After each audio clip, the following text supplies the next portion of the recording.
So, but we will see. Вот этот? Нет, который... Извините. Да, извините.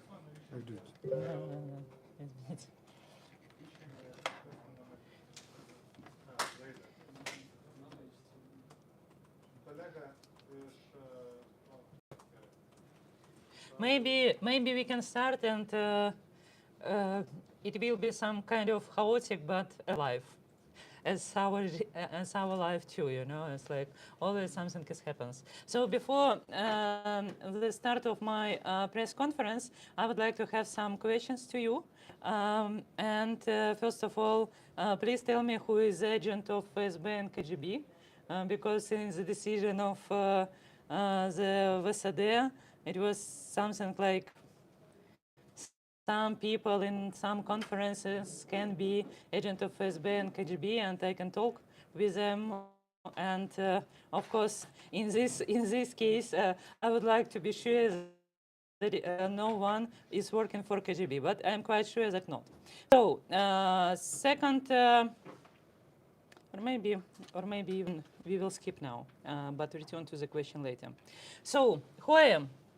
My name is Ольga Карач.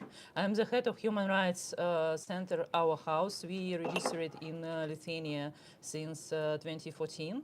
I am a member of Belarusian Association of Journalists since 1999, so quite a long time ago. I have a higher education. I am teacher of Belarusian and Russian language by my diploma, and I finished my university with gold medal. It means that I have only excellent marks in my documentation, and I have several human rights awards. For example, at 2007, I was mentioned as a person or human rights defender of the year by the Belarusian group of the Amnesty International. At 2010, I received the international awards for civil courage in Red Bull, Germany. In 2012, I received the Master of Political Science in European Humanitarian University in Vilnius, and 2019, I received the Bremen International Peace Prize. Bremen, this is Germany too. At 2022, I received Weimar Republic Award. It's also Germany.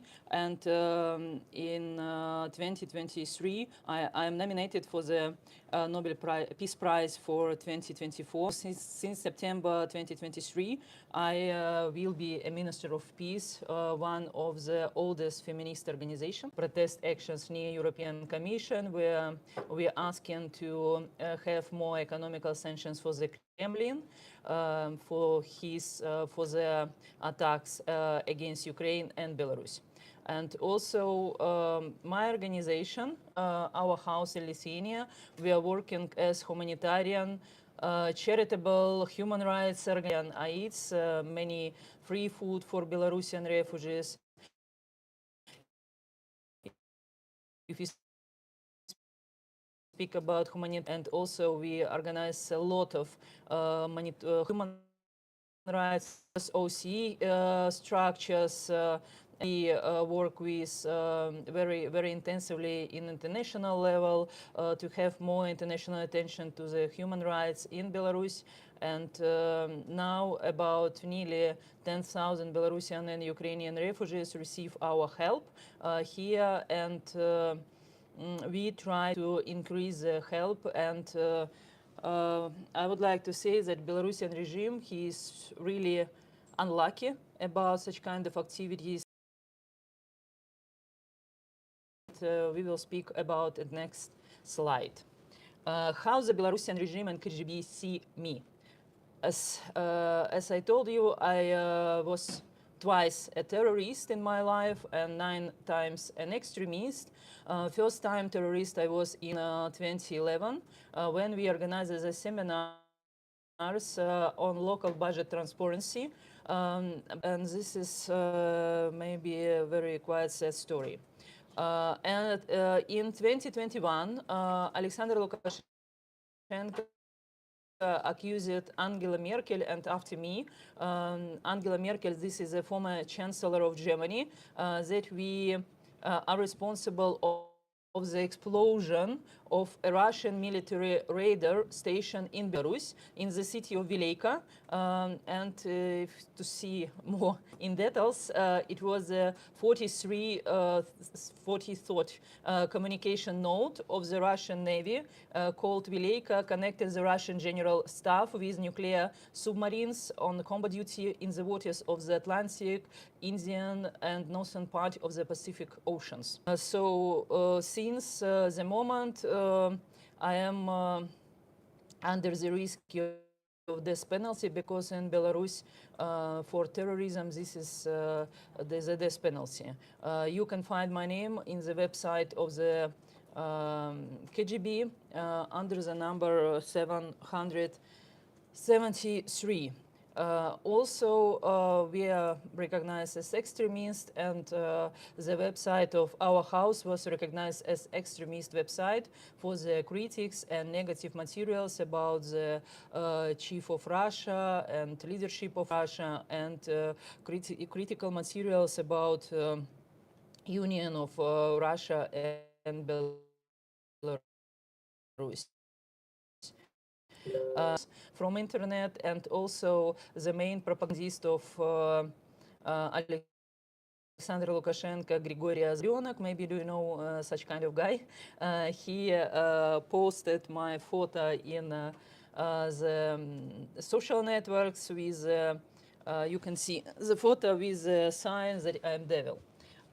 Also, other propagandist of Alexander Lukashenko, Igor Tur, he presented a whole series of 147 propaganda broadcasts titled "The Lies of Fugitives." It's like running away slaves. What? I have some company.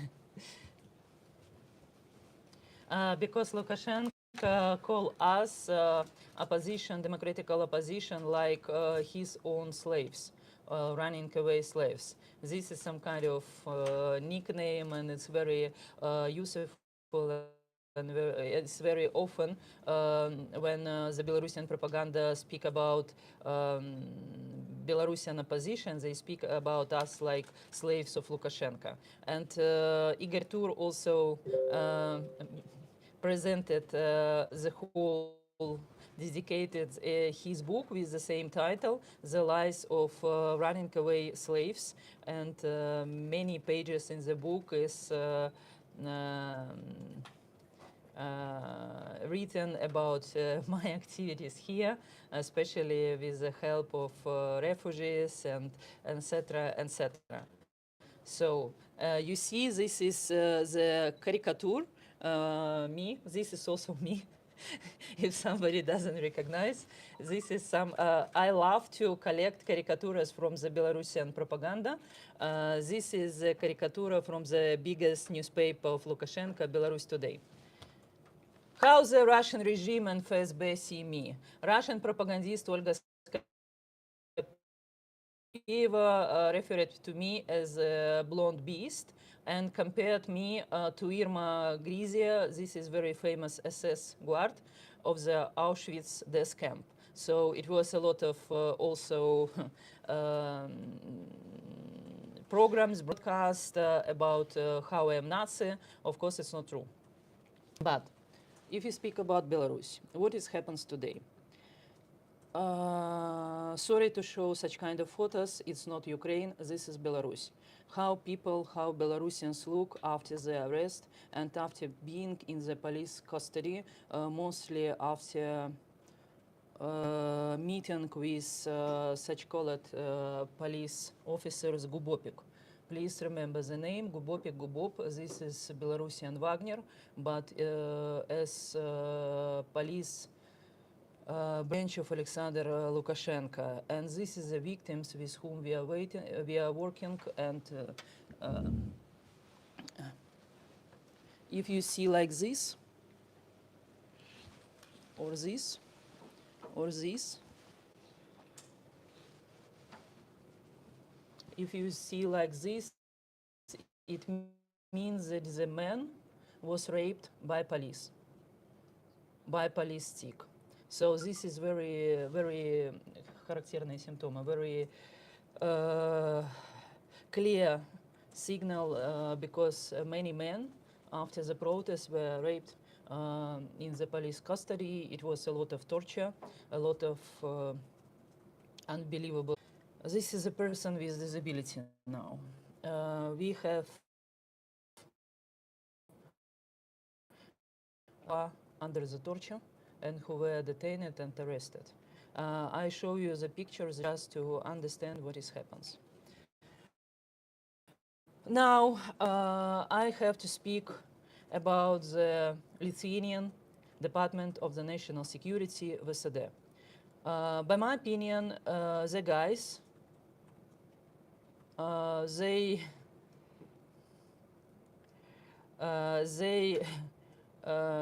destroyed and they, как это сказать правильно на английском, они завалили все, что только можно. Я даже не знаю, как это перевести. Как? Failed, yes, sorry, thank you very much.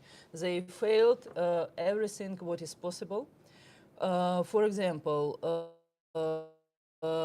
please see the woman. This is Alena Krasovskaya-Kaspirovich. She was a medical sister in the north in the colony, and she is very famous in Belarus in her involvement in tortures and prisons. So she told herself such kind of stories, and I can tell you one. For example, the police beaten the man in prison after the surgery, and как это сказать, у него разошлись швы, и она зашивала просто без наркоза, и они заново били этого человека. She was stitching his injuries, and they were hitting and hitting him more again. And you could imagine this is very, very, very unbelievable painful. She openly mocked Kuropаты. Kuropаты, this is very famous place of mass execution of Belarusians by NKVD KGB in the 30s. She participated, now Belarusian regime opened the restaurant in Kuropаты. Ispirovich, she was involved in such kind of restaurant activities. You know, this is some kind of like sing songs and dancing, etc., etc. Могу попросить перевести, вот, потому что я не переведу этот эпизод про Красовскую. She is one of the main Lukashenko newspaper, Советская Беларусь, Беларусь сегодня. И хочу рассказать одну историю, я просто попрошу, если можно, перевести ее. Она, she linked to some kind of attempts against several Belarusian opposition figures, trade unionist or candidate for president elections 2010. Она помогала, она работает под крышей Губопика. Она, например, помогала легализовать человека с фальшивым паспортом, который впоследствии попытался убить одного из кандидатов в президенты в Беларуси, отравить кандидата в президенты в Беларуси в 2010 году. И также она готовила убийство здесь, уже на территории, это все на территории Евросоюза. Она также готовила убийство второго лидера профсоюзов, Анатолия Шумченко, это тоже не секрет. So this lady, she worked under the head of Belarusian cops, the regime of Belarus, and she helped to legalize the man with no Belarusian passport in Belarus, who in 2010 tried to kill a candidate to president position, and И еще профсоюзника Анатолия Шумченко, это лидер профсоюза предпринимателей. there is a head of Belarusian working union, Shumchenko, and she also was helping Belarusian regime to kill him. She was witness in the court against Vesna, Human Rights Center, and also she is responsible for some kind of arrest of very famous Belarusian human rights defenders. She is the chief of the Lithuanian organization, 7 years, and she received, as I think, or I have information that she received about 500,000 euro through the Lithuanian bank accounts. The information is open. You can find and check in Google, but the person is not still not recognized as a threat to Lithuanian national security. You can see the photo below. This is a photo of meeting of some very famous Belarusian propagandist who is openly work for Belarusian propaganda, and they're friends, of course, and they're working together, but she's open to travel from Belarus to Lithuania and back. And no reaction from the national, from the VSD, from the Department of National Security of Lithuania. Okay, next slide. Artur Gaiko. Maybe this is the biggest fail of the Department of the National Security of Lithuania. The guy is current employee of Gubopik. I told you, and I show the pictures as a result of Gubopik activities.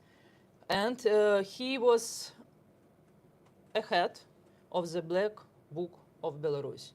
Black Book of Belarus is a main, very famous project of Belarusian opposition, Svetlana Tikhanovskaya, and this is some kind of database to collect repressions, to collect the information about the violators, about the people who organize repressions, who organize torture, who organize pressure for the democratical movement. And you should imagine the guy, he was the head of the Black Book of Belarus. What it means in practice. Many people, especially among enforcers who doesn't support Belarusian regime, they connect to Black Book of Belarus. They send the information there, and at the same time, they send their contacts, their personal information. And all of them were arrested by Gubopik because the Gubopik was managing of the Black Book of Belarus.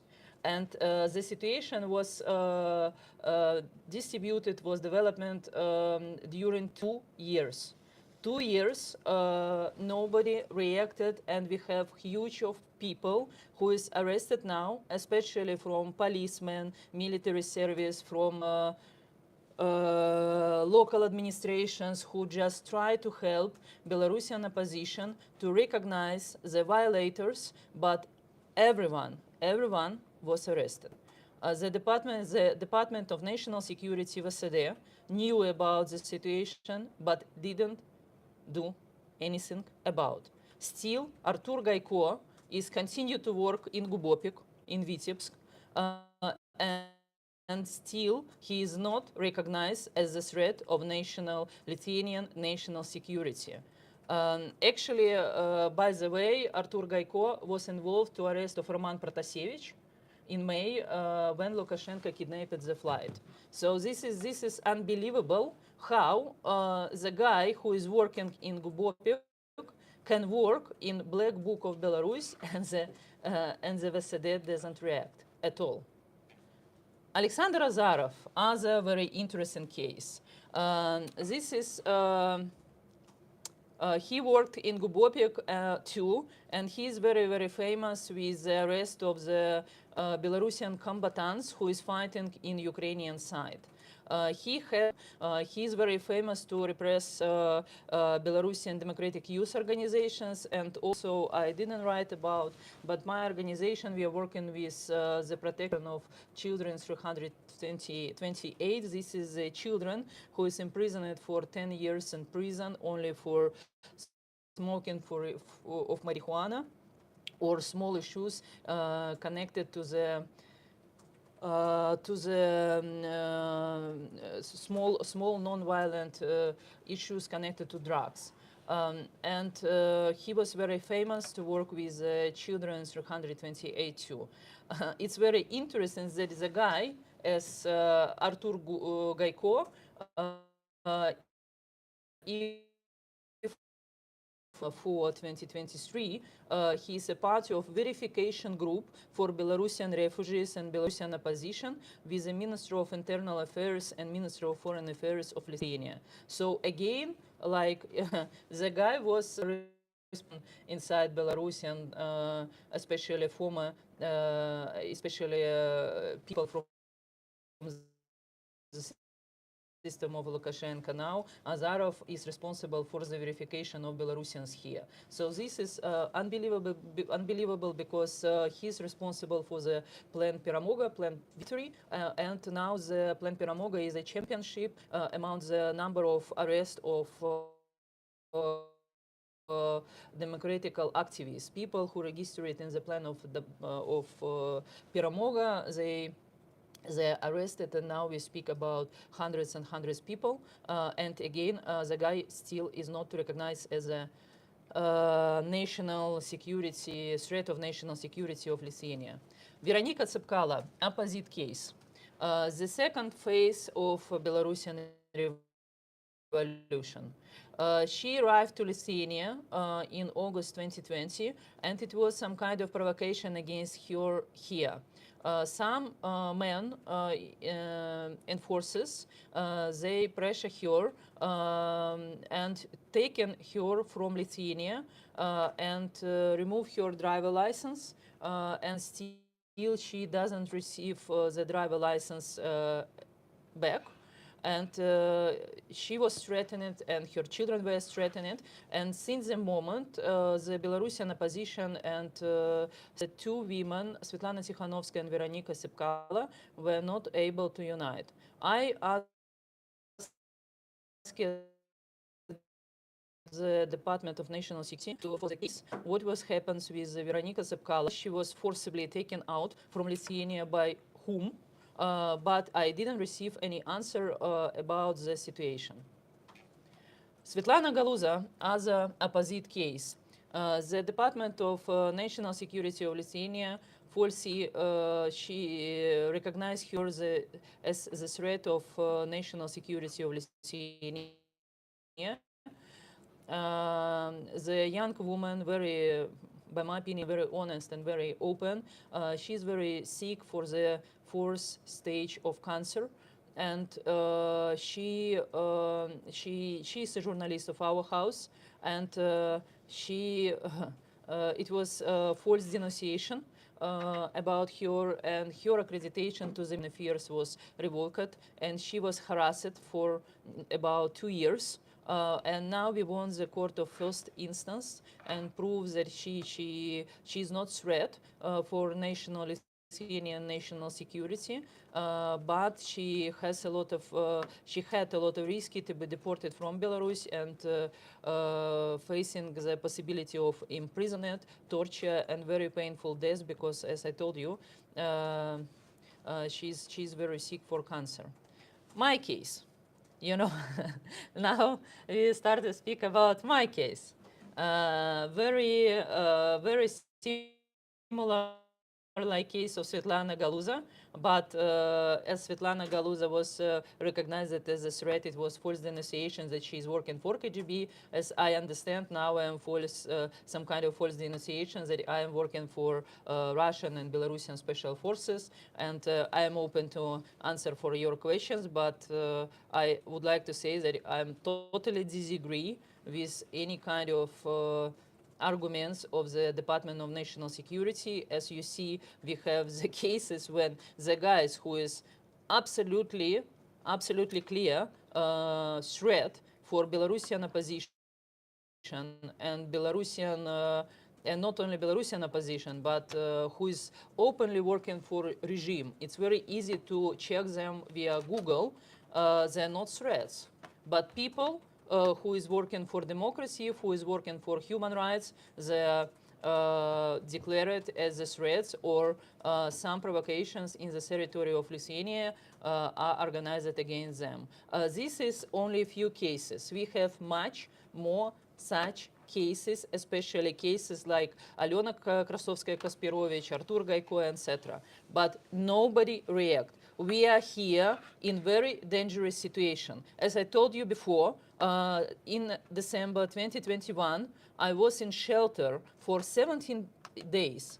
I received a message from the Department of National Security of Lithuania that somebody would like to kill me, somebody from the Belarusian regime. And still,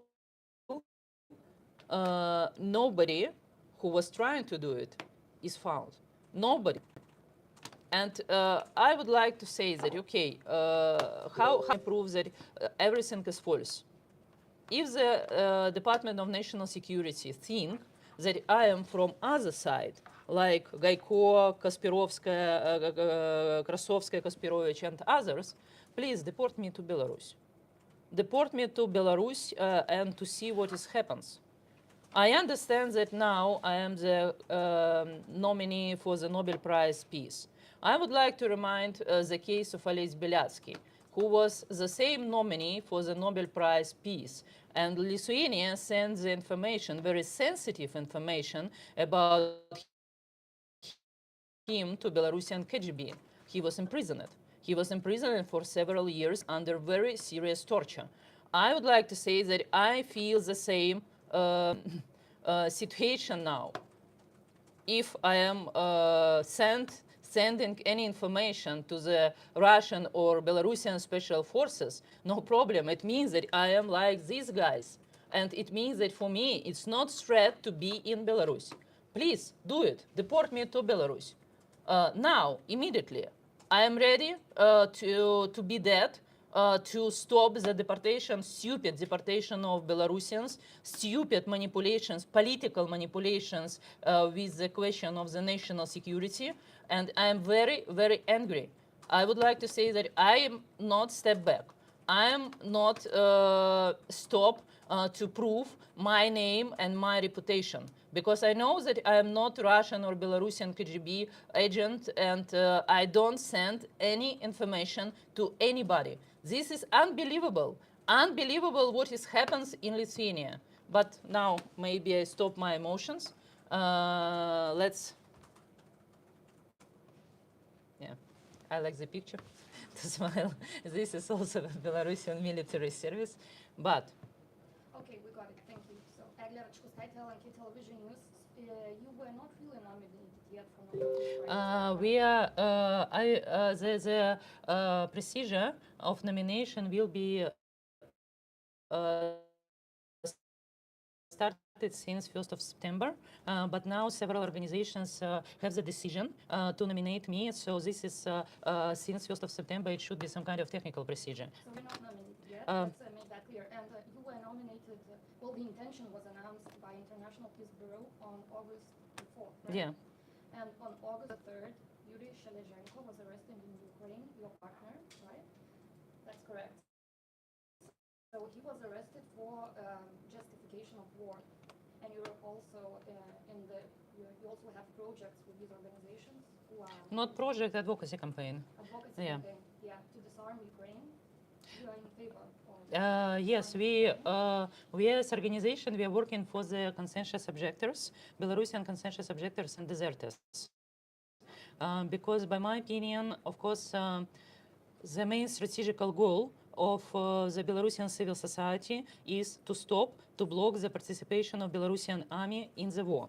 And by my opinion, of course, we cannot do anything with Lukashenko, but we only have pressure for the Belarusian public opinion and help Belarusian men who doesn't want to participate in the army to leave. To avoid the participation. Of course, if we speak about conscientious objectors, it means that we speak about conscientious objectors everywhere. In Russia, in Ukraine, in Turkey.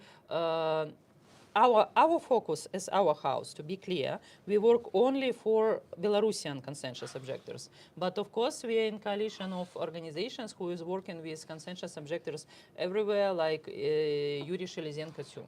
So can you urge like international community, like right now, to arm Ukraine as soon as possible with fighter jets, F-16s right now? Tell it again, because I don't understand. Yeah. You claim that No, I don't claim. of this army right No, We claim that we, as human rights defenders, recognize the right of any man in the world to be outside the army if the person thinks that he doesn't want to go to the army. For example, very dangerous. What is your opinion on guns? I think that we have to stop the weapons from Putin first. And Ukraine. But if Putin has no weapons, how he can continue the war? And you want to stop the war right now, to go to negotiations with the territories that are No, I don't think so, because, and never say about, I think that now our main goal to not escalate the war. For example, the participation of the Belarusian army in the war will escalate the conflict. I hope that you agree with me, because this is new army and this is new forces and this is fresh blood, etc., etc. Now all our efforts, including the pacifist, international pacifist community, we focusing for block of Belarusian army don't go to Ukraine to participate on the Putin side. This is very clear for everyone. I don't believe in negotiations with Putin and Lukashenko at all, because I know the guys as Belarusian woman, but I can imagine or I can. I don't believe it, but if somebody believe, why not? Who invited you to Moscow? Tell us the names. I was invited to the Высшая школа экономики, как это? High School of Economics, something like that. It was a conference, European, Belarusian, Russian dialogue. At 2015, we all believed that the dialogue between Europe, the Kremlin, Russia, and Belarusian opposition and Belarusian regime was possible. As you know, Svetlana Tikhanovskaya still believed in such kind of idea until 2021. I saw him several times in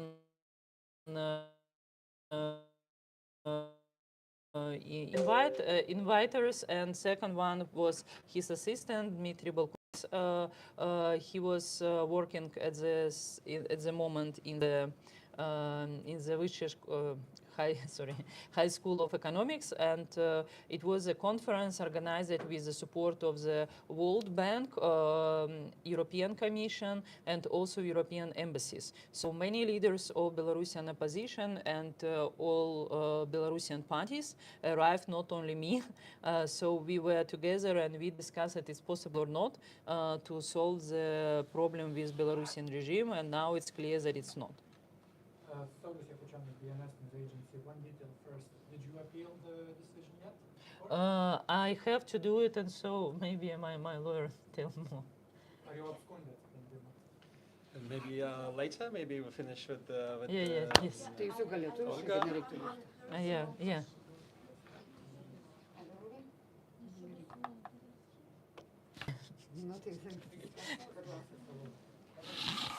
Maybe, I mean, Galima, sorry.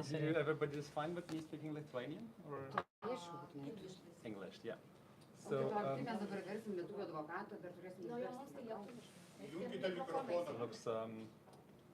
looks like there are people that do not speak Lithuanian in the room. So probably I should also continue, because it will be more difficult for the people who do not speak Lithuanian translate to understand me speaking English. Rita Satkauskas, managing partner attorney at law firm Relics, who represent Olga in her asylum case. And we do intend to appeal the decision.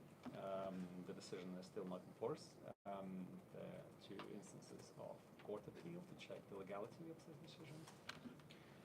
I must say a few words, maybe, if you allow me. Olga arrived to Lithuania and worked from here for a few years already, you might all know. 10. And 10 years, Yeah, 10 almost 10 years, years, I think. And she lived here because she was given the residence permit. She did not apply for asylum, despite the threat in her country of origin. And she decided to apply for asylum a year ago because she was starting feeling insecure in Lithuania. Hence, permit, international protection is given because of certain international rules regarding asylum, and the immigration department has to take a decision on asylum case in not later than in 6 months.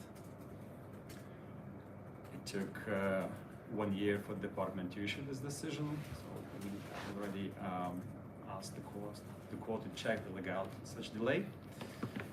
And it made Olga obviously restless because of the considered the possible outcome. I cannot say that Olga was surprised by the decision. I was surprised by the decision. Decision acknowledges the threat that Olga, I think it's not secret that Olga is on the list of the terrorists, and for terrorism in Belarus you have death penalty. So the secret also that her organization, along with other organizations like Vesna or the Pomoga, by Sol, they listed as an extremist organization, which means the participation, creations organization is punished for many, up to 12 years of prison, and the condition that you may all know and imagine. The immigration department recognized such a threat and refused to issue the international protection, to grant international protection. I believe the court will have a chance to check the legality of the decision. We have 1 week to submit the appeal, and the court will have to consider this appeal in a matter of 2 months. Hence, we can check the legality of such decision. The decision to issue a residence permit in Lithuania is a separate one. It's also separate, of course, and this decision is based exactly on the same circumstance, has been confirmed, the threat in her home country. So, interestingly enough, the two decisions based on the same issue, but had different resolution, different content.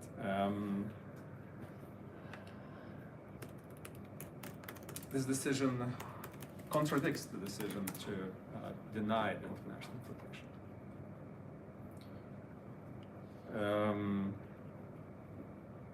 We're planning to seek justice in Lithuania, and if failed, we'll seek justice in international mechanisms protecting human rights. Thank you. I have a question. Dana Paleva, TV3. So my question is, as you and your lawyer mentioned that Lukashenko regime detained you and declared the organization terroristic, but that was in 2011, right? No. My organization declared as extremist organization since 2021. Okay, but what was in 2011? 2011 I was arrested as a terrorist, but I was it was not mainstream at the moment. Now we have many terrorist leaders, but first time when I was arrested as terrorist, it was 2011. I was recognized as a terrorist now at September 2021. But you received permission to live here in Lithuania in 2014. Despite Yeah. that, you were living in two countries. You were going to Belarus, then back Belarus, then back. Can you explain why? Because here in Lithuania, I am since 15 March 2020. So when the border was closed, and I arrived here, and I never returned back. So I am here already 3 years. But 6 years before, we were registered as organization under the project of the Lithuanian Foreign Office, and we use sorry to say this, but we use the Lithuanian territory as technical territory because, for example, we need to organize secret meetings. We gather it here. We have to work for the financial and narrative reports. We do it here because at the moment in Belarus we had the search of KGB. It was impossible to save any very important and sensitive documentation. Mostly I was here, but of course, if you want to protect human rights, of course you have to meet with victims. And it's not easy to bring all victims to Lithuanians, and I try to be in Belarus and even to smell, you know, such kind of air to understand how people live and how people, because if you work for the successful advocacy campaigns, you have to understand the environment quite well. So for me it was very, very important to continue my human rights activities because when I arrived here, I arrived from, because Belarusian regime tried to kidnap my children and made some kind of chantage. Using my children, and of course I understood that even I received a letter from the local administration in my city that if I stop any activities for me and for my children, the situation should be safe. But it means that for regime it was much more important to stop me. Of course, if I am always outside, it's really complicated to understand what is inside. It's really complicated to continue the human rights activities successfully, and we see that if people more than 1 year and don't travel to Belarus, it's true, it's very complicated to continue and to be successful inside Belarus. Unfortunately, if you speak about my organization, it's true too. Now we are not so successful in Belarus like we were, for example, when I was able to travel. But you wasn't afraid those 6 years? I was threatening, I was arrested, you know, and so I was many times. And it was, for example, if I travel to Belarus, it was some kind of rules of security. For example, I never spent more than one night in one place. So even very often when I arrive to Belarus, I never go to my home, you know, and this is some kind of hunt. You have to travel, you have to plan your trip very quickly. You just arrive, meet with people secretly, hope that you will not be arrested and return back. And also one question. Yeah. Just one question. You mentioned Svetlana Galuza, right? She was working in your organization. But you know this journalist, Begunia, right? Yeah. She is a Belarusian agent, and he was collecting information about how our defending system in Lithuania works in 2020. As I know, he's close friend to Galuza. She's no, it's not true. It was not true because it was false denunciation in the letter. But I know it is true, and she was No. also collecting. Ольга, I'm Yeah, sorry, yeah. Galuza is involved in arrest at least two No, people in no, Belarus. Yes. no, no. Sudalenko No, is нет, involved. нет. It's her You're fault because she representing gave all the screens No. from closed chat. If And we you are read, lying, no. trying to- Yes, Uh, because I know she was working with Begunov, and Begunov is agent, and everyone knows. I would like to, maybe we can organize a second press conference and invite Svetlana Galuza, and you can ask the questions to her.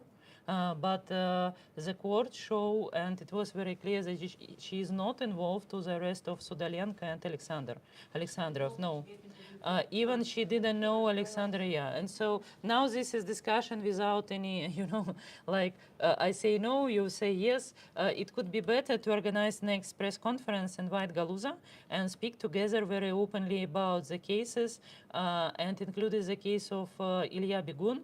Everyone spoke and knew Ilya Begun because he was verified and accepted like very good guy by Freedom House, by Vitebsk Yurkonius, and he arrived here by the visa of Freedom House, you know, and so why we don't mustn't trust to Yurkonius and his verification system. Okay, can I Yeah, ask you a yeah. question? Why do you need asylum if you have permit to live in Lithuania, and it was like since 2014? Just what are the bonuses? Yeah, yeah. Why do you need it? And the second question, here we saw a picture of Grybauskaitė and Putin. What did you want to say with that? Because this Yeah. presentation- Yeah. So, thank you very much for the good questions. First of all, we speak about political asylum, why I need it. Now I am recognized as terrorist. And after the attack of Mantas Danielis, a Lithuanian lawyer, when he was detained, we understood quite well, me, not we, because Belarusian regime recruited Lithuanian citizen to go for us and to collect information about us and to send to Ksenia Lebedeva. This is other very famous Belarusian propagandist. Now, for example, Belarusian regime can appeal to Interpol about my extradition back as a terrorist. It means that if Lithuania can receive the in practice. It means that I arrive, for example, to Germany or Poland or somewhere, and police stop me and say, "Oh, you're a terrorist. We received the letter from Belarusian regime, and you are arrested for several weeks, several months, I don't know." So this is very easy to create a lot of problems, you know, and a lot of possibilities how to block my human rights activities, my conferences, etc. And second one, maybe it's not very serious reason for you, but I am here 10 years. I want to learn Lithuanian language. I want to be integrated. But I cannot, because to learn Lithuanian language for me now is quite expensive. I have to pay for it because it's no any integration programs for people who has no political asylum. If I have political asylum, I have free courses of Lithuania. Sorry to say about, but this is quite a good course, 196 hours, and I can learn Lithuanian, and we can speak without any translator. So this is a lot of possibilities to be integrated, because I understand that before I had a lot of hopes to return back quickly. That the situation can be changed quickly. Now I don't believe that the war will be finished soon. Sorry to say about. I don't believe that the war will be finished this year. So it means that I have to be integrated within Lithuanian society. In this situation, of course, I want to be a part of the integration programs. And the About the second Putin question. The second question. Actually, I would like, yes. You know the guy quite well. He's very, he has very good connection with the special forces too. So sometimes we hug somebody, you know, it's like hug hands somebody, and we cannot be responsible for the people, you know. And so this is sometimes politicians or human rights defenders or public figures, they can meet with many very strange people, but we are responsible for our activities. We are not responsible for activities of other people around us. Dalia Grybauskaitė is responsible for the Russian aggression, not. But are you saying you did the same thing? You met people who you didn't know were Russian intelligence officers? It is possible, you know, and so like agent of KGB too. We are here, you know, like many people in one audience. Every day I meet 20, 50 people. And of course I cannot guarantee that everyone is not sending information to KGB or somewhere, you know. It's impossible to say, especially in Belarus. But maybe you know that now. No.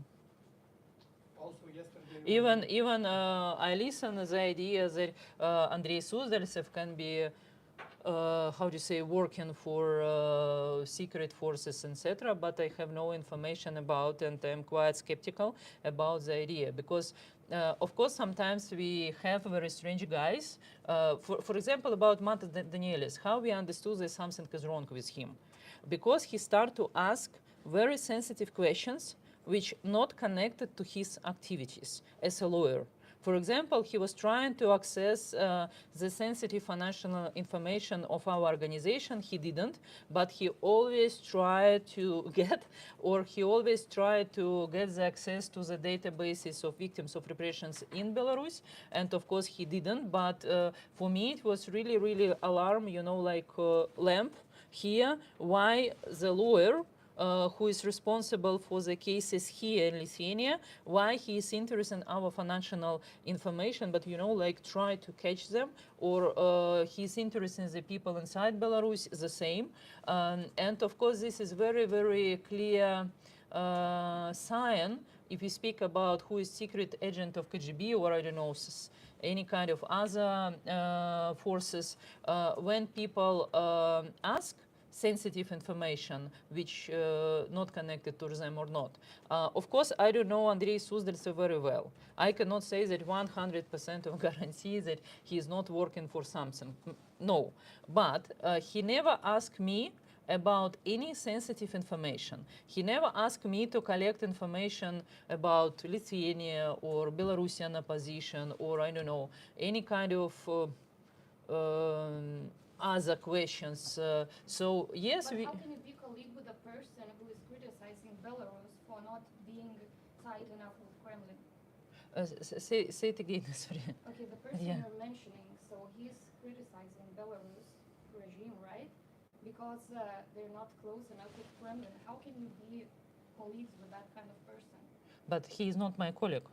Well, he invited you to Moscow and went Yeah, there. but you know, I receive every month. I receive minimum 10 invitation for many events, and of course, I cannot say that the people are my colleagues. We have no any kind of common activities. We have no any kind of common goals, and this is just conference. And of course, many people who is invited to the conference, you know. And so even today, I am invited for 2 conferences, except the press conference. And I don't want to say that, oh, this is everyone is colleague who is in the conference. No. About Suzdaltsev, I know that he lost his position in the high economical school because he criticized the regime and he criticized Putin in some kind of way. I have a question.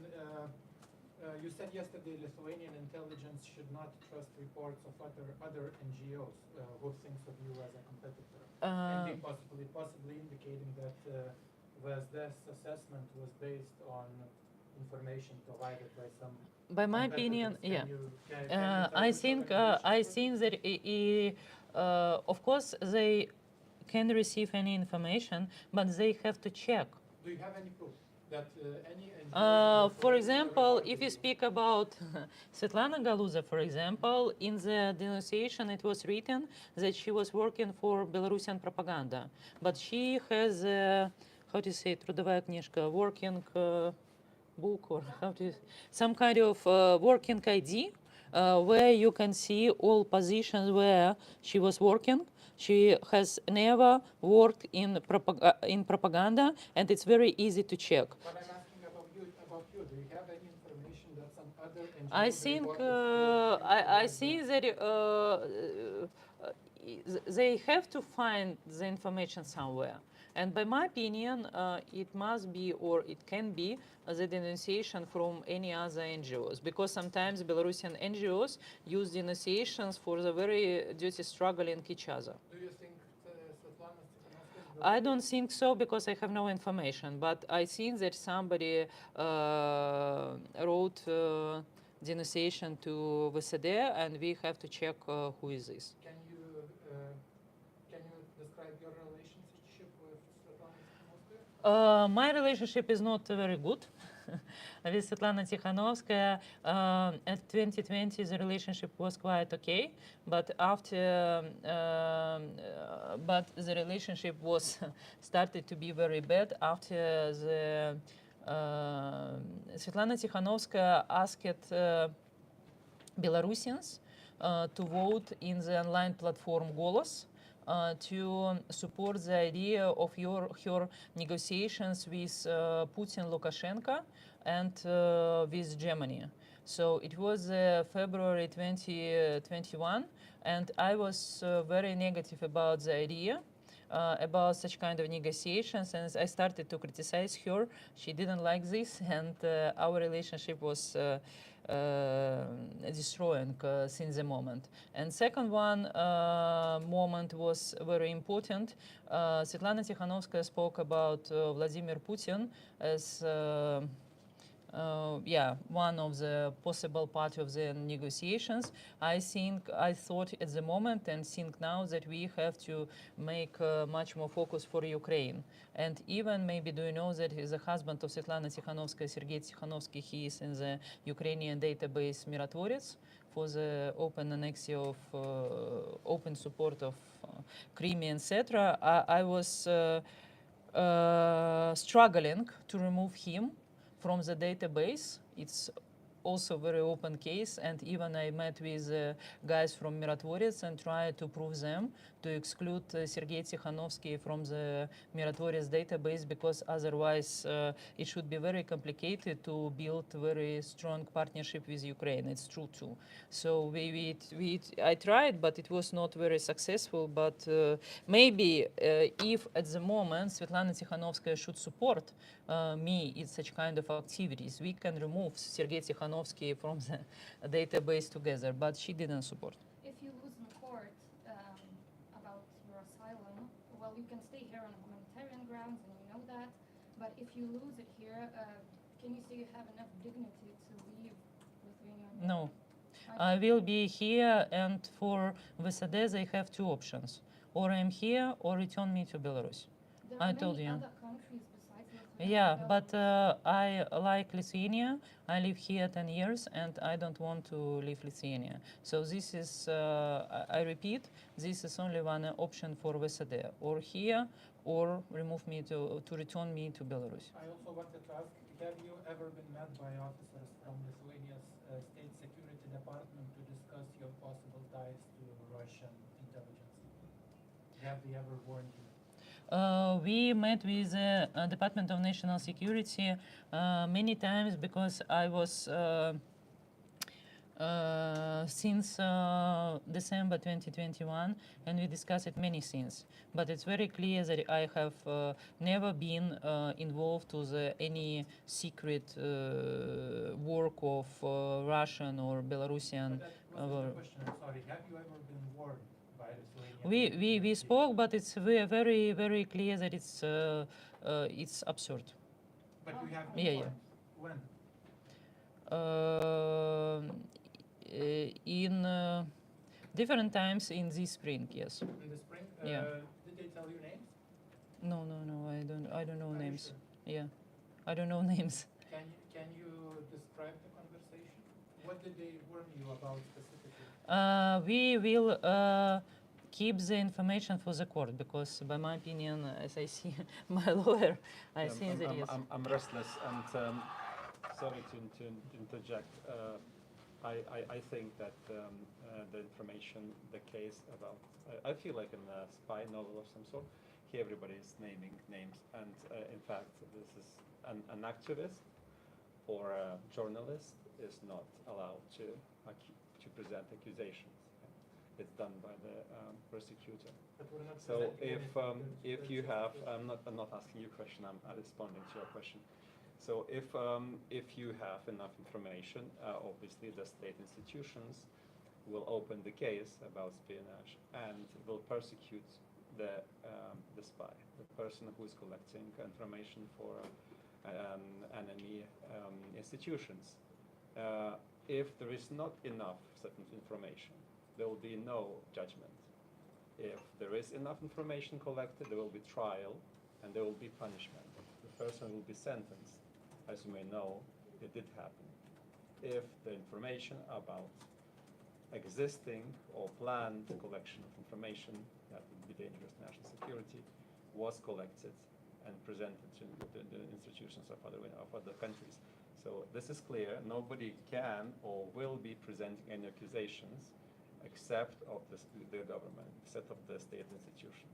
I think this is clear enough. Mr. Solomon, can you clarify when you met with DSD's official this Yeah, morning, but did they warn you about any specific people? I think that we keep the information for the court, because I know your courts, this is quite specific and independent, and by my opinion, any information which can be declared as a pressure for the court cannot be okay. Yeah. May I clarify a few questions? My name is Tanya Karolinkova. I'm a Belarusian journalist working, used to work for Belapa News Agency. My first question is for Mr. Saukauskas. You said that there are two different procedures, receiving international protection and receiving residence permit. Do I understand correct that if DNS recognizes Olga as national security threat and rejected her with international protection, it doesn't mean that they can annulate her residence permit? No. Well, this is what is happening. Most of the Belarusians that are declared a threat to national security are stripped of their residence permit. So, I mean, you should relate that. Second, the asylum is not conditioned on threat to national security. So, if a country suspects a person to be a threat to national security, it may take necessary precautions, obviously, but it cannot surrender the person to a country where it is clear or there is a threat of the death penalty. But the residence permit is still valid? The residence permit is valid, and the decision was taken to issue a new one after expiration of the current one. And Olga, can you show us the answer from Migris? What exactly they say, why you can't have international protection? The cases, this is very important for everybody, the asylum cases are confidential. So neither the government institutions nor the person concerned can expose the details of the threat or the arguments for not granting the asylum, to ensure the efficient asylum system so that people who are threatened in their country of origin are not afraid, are not prevented from asking the asylum based on the possible exposure of their persecution, which will increase the risk in their home country. Why do you say that a person who is in this case cannot disclose any details? I mean, could you mention the law and maybe The law says that asylum Which law? procedure, the law on foreigners, the legal status of foreigners. and what does it say about, because public institutions, yes, they cannot disclose anything that related with some specific persons, but what about those people who are quite free to talk about their situation? They're free, but it will not be fair to speak about that, and it will not be very smart to do that, So you exposing can, yourself. but you just won't.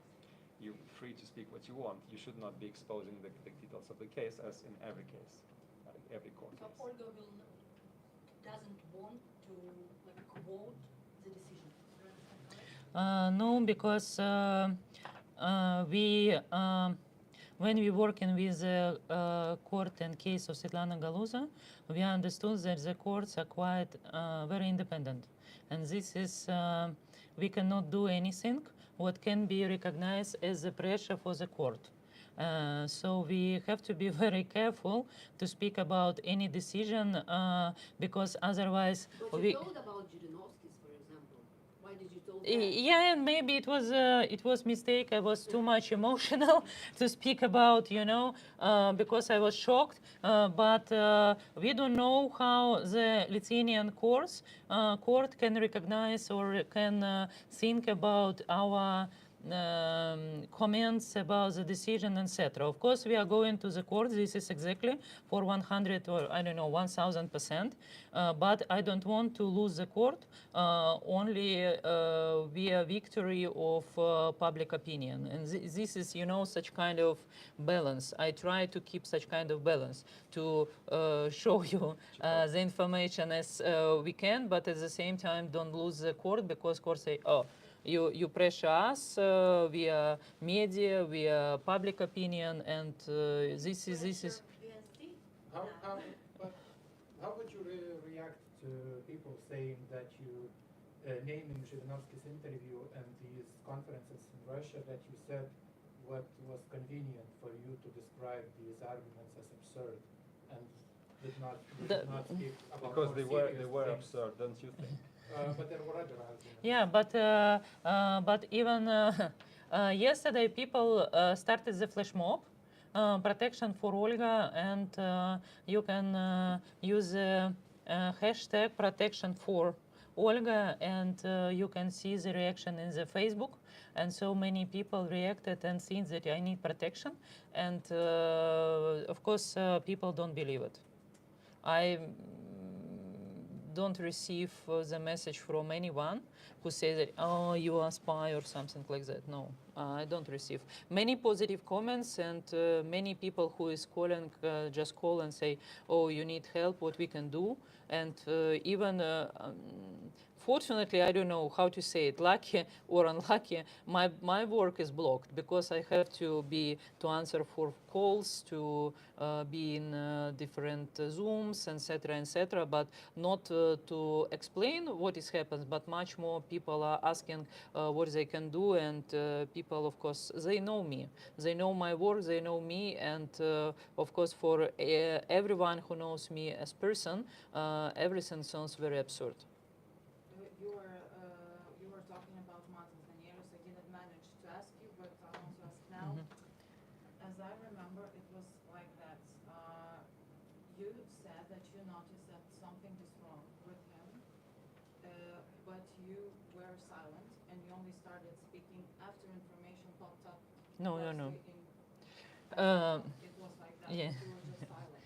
Okay, we were silent in public sphere, but we were not silent among our partners.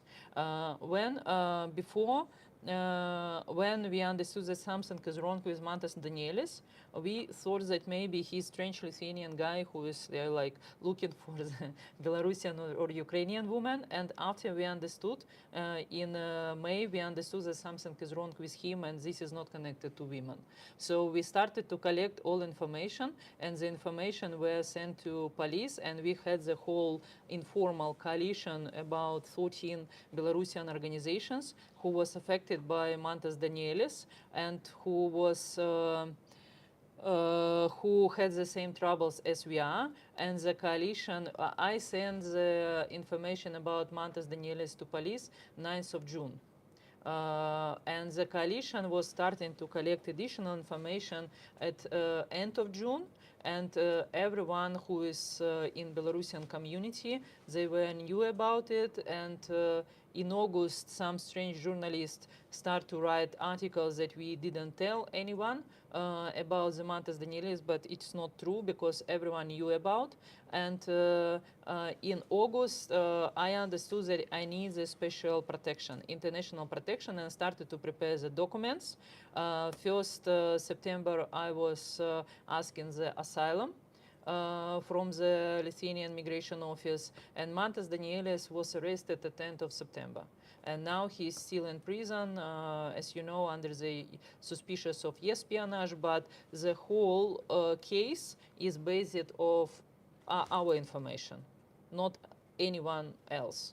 So we collected the information. We are working very closely with the investigation team, including the Department of National Security, and we help as we can, because it's very clear that it was we are not the first organization who was affected by Matas Danielis.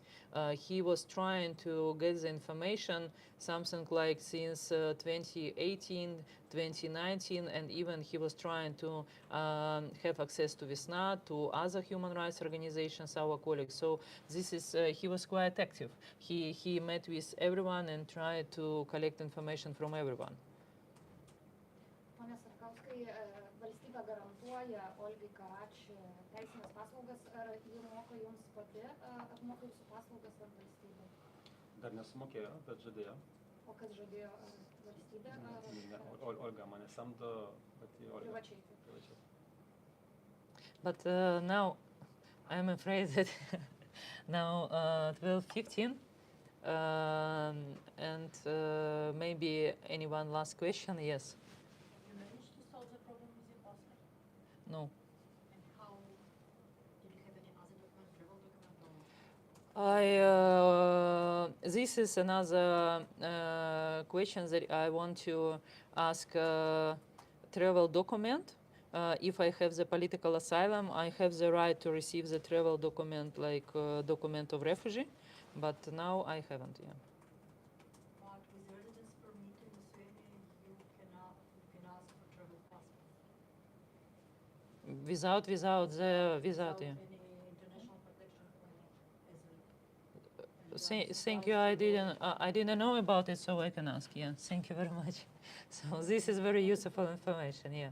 So thank you very much. I promise to meet you and inform you soon as possible about any development of my case, and also, of course, I promise to have such regular meetings and answer for all questions, and not only connected to this case but other cases in our organization.